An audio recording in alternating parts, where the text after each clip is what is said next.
In just a minute, you'll get a sneak peek into a live Profit with Effective Listening workshop. As you'll see, it's a very interactive experience. Our attendees always comment on how much they've learned and how much this program will change their lives. I certainly hope that you'll invite me to present this essential program at your next event. It's time-tested, proven, and a guaranteed hit for your group.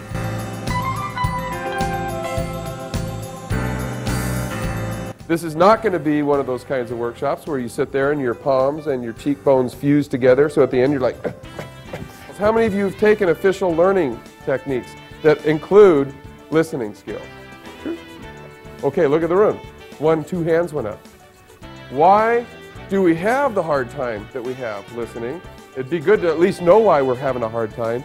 And then what we can do is go ahead and look at ways to address those issues. He's saying, you know, just basically someone's talking to you and you've got all these things. I've got to get home and feed the dog, and I've got to get the kid off to the show today, and I've got to do this and I've got to do that. And this person's talking, and it may as well be silent movies, right? So here's the message. It goes through the next filter and filtered, and then boom, this is what the listener gets down here at the end. That men and women hear things differently because they're also listening for different things.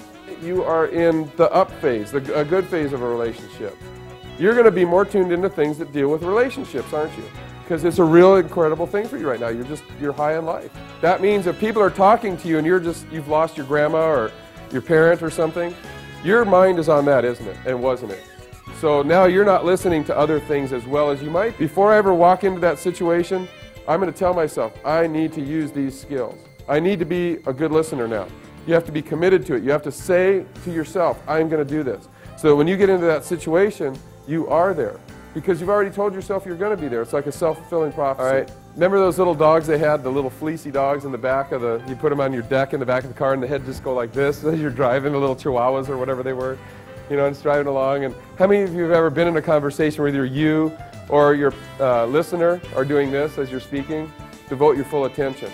How many of you have ever experienced the rudeness of someone you're talking to them and they're sitting there looking at their watch, looking at their shoes, you know, adjusting things. You know they're not paying attention to you, right?